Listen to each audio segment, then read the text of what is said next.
everything we see in Bitcoin and everything we see in Lightning Network is just a continuation of the revolution of the internet. This is the next phase. And just like the internet inverted communication rails and payments and everything else, now it's here for the payment rails and finance, and the whole ecosystem is being turned on its ear. Hey everyone, Fraser Matthews here, President and CEO of Netcoins with our Big Digital Assets CEO Interview Series in partnership with Blockchain North. And today I have a really exciting guest, one of the top minds in crypto in Canada, Mr. Shone Anstey. Shone currently is the CEO of Liquid Technologies Corp, which is a publicly traded Bitcoin Lightning treasury company that can be found on the TSXV. Shone, welcome to the program. Thanks for having me. It's quite the intro. I hope I live up to it. But no, it has been, I appreciate it. It's been an exciting time for sure in the last, 14 years in Bitcoin, but especially the last couple of years, right? You're absolutely right. So I want to dive into some of the topics for today. And the first question I want to ask you is, what's the biggest problem that Liquid's solving as a Canadian-focused Bitcoin treasury company? Right. So we give currently, if you are a shareholder, you get exposure to Bitcoin, and we have it all unencumbered. Some of it's in cold storage, and some of what we put to work, and we actually are building out on the Bitcoin ecosystem. So we are a key member of the Bitcoin Lightning Network, which is enhances the speed of Bitcoin exponentially, and it's an open source network, but we are one of the key players. So you get the potential upside of the new payment rails for Bitcoin, and you get exposure to Bitcoin on the balance sheet as well. And we do it in a company that has no debt, a tight share structure, and a management team that is really focused on Bitcoin and has been for a long time. You're building one of Canada's largest Bitcoin treasuries and as well focusing on Lightning Network as a differentiator. Maybe tell us a bit more about your strategy. Right. So one of the things, and when we started, when we started in Lightning in 2019, and I've been in Bitcoin since 2012. We looked at the Lightning Network as the next phase for Bitcoin, and what it is. It requires a treasury. So we were a treasury company from day one. You have to have Bitcoin on the Lightning Network to act as a marker that gets sent across the network, and it's all done non-custodial. There's a marker that goes across in payment channels. The tech part of it we won't get into because that's a little complicated. But at the end of the day, you can't play on that network unless you have Bitcoin. And so we initially went out there, raised capital, put my own money in. We bought Bitcoin. We established payment channels with other node operators around the world. And we have 20 nodes and thousands of channels connected to all over. And we route all kinds of transactions. And we earn sats for the transactions that we forward on the network. And so we buy Bitcoin, we raise money, we get Bitcoin, we put Bitcoin to work to support the ecosystem, and we get paid in Bitcoin for any transactions that we do. So we are very much a pure play treasury company out of the gate, even before it became a really popular thing. But more importantly, we actually have an operational use for the Bitcoin. What would you say some of the barriers to adoption have been so far and maybe dispel some of those?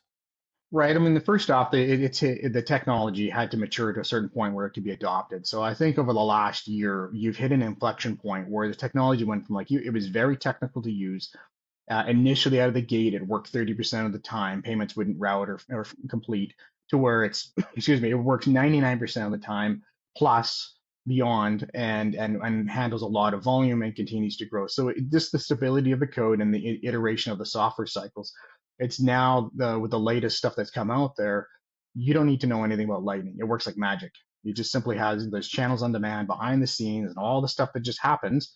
It's kind of like getting on the internet. Yeah, there's a lot of technology behind making it work, but you don't even think about it.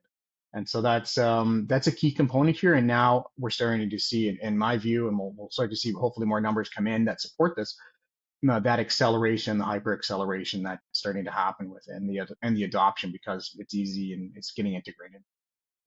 Shone, 14 years in the industry, a published author, and most recently published the Maple Act. What's one key lesson from your years in the Bitcoin space that you think still applies?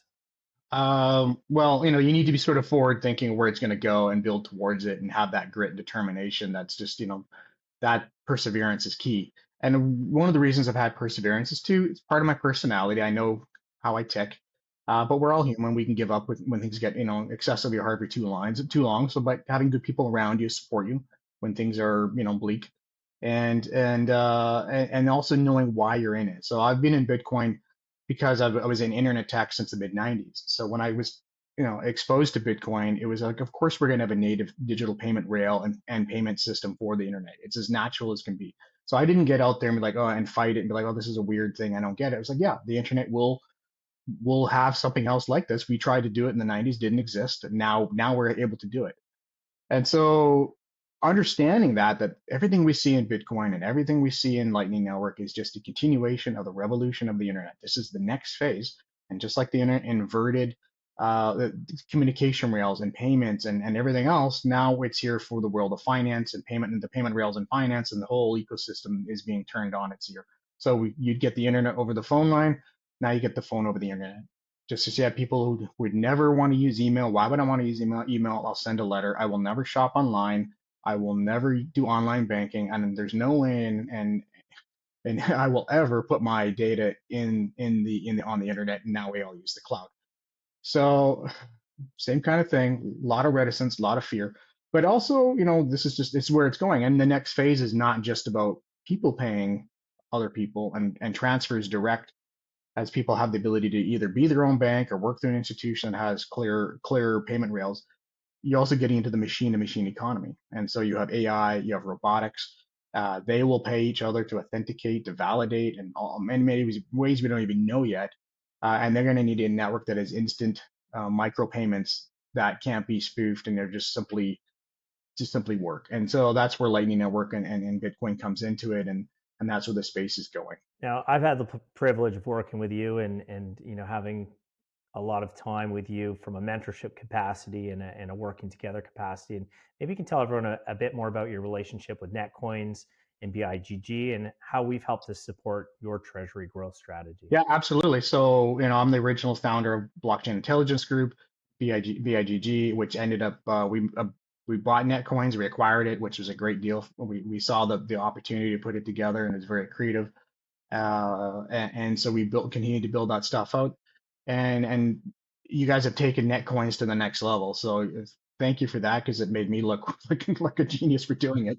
And we had a lot of faith. We had a treasury at the time. We had stuff we needed to, back in 2017, 18. There was a bear market then, and companies are built in bear markets, but certainly it was different the thing that were people didn't really believe in Bitcoin. Institutions didn't believe in it. You didn't have anybody understanding it. We were told we should just get rid of all the Bitcoin, take the cash, and get into cannabis. We just said, we're not even, what? That makes no sense. And so we just dug in alone. So it was very lonely because you didn't have a lot of support around you. Everybody thought it was just a flash and that was it. The last bear market was less lonely, difficult, but certainly people believed in it. So you guys have done a great job at building stuff out here. You really helped the ecosystem, and that was the other reason we made the acquisition. A key point that I forgot, but they had Quadriga, they had other exchanges that went under because they were poorly run, and they had no clarity. They had no insight what was going on there. There was fraud, there was rampant stuff happening, or I assume fraud. Certainly in the Quadriga case, and so we looked at it saying, hey, we need to help fill the void. There's an opportunity here for the business, but using our public company stature will help create clarity for what's going on in the exchange ecosystem. And so you guys basically took it, were able to get licensed. It cost a chunk of money to do that, get fully regulated, audited, a board of directors, all these things from traditional finance that actually ended up shoring up modern finance and allowing the ecosystem to continue to grow. And you guys have been very supportive of us. We have all of our last Bitcoin purchases, pretty much all of them, have gone through you guys. I can't think of one that hasn't. So you guys have been very responsive with your OTC desk and very, very helpful for Liquid, getting us great execution and price. And it's been, yeah, love working with you guys, and we'll continue to work with you.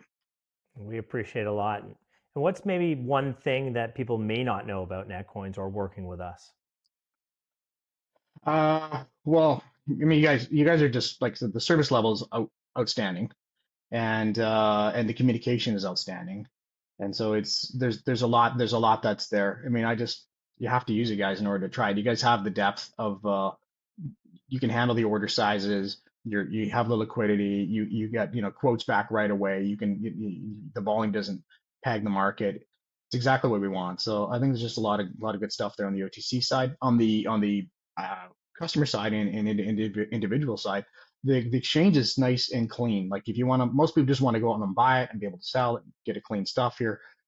Yes, there's active trades that can happen, but the majority of people just need something that makes a lot of sense for them. That is um, has all the bells and whistles, but isn't overly complex to the point where you just get overwhelmed by it. Because crypto and all this stuff is already overwhelming for a lot of people, and so that's a big component of it. So guys did a very good job on all of it, and it's of course I recommend you to everybody, and we use you for our own services for millions and millions of dollars, and we'll continue. Well, we appreciate the time today. We're grateful to have this conversation with you, and we look forward to the next one. Thanks so much, Yeah, Shone. thank you, Fraser.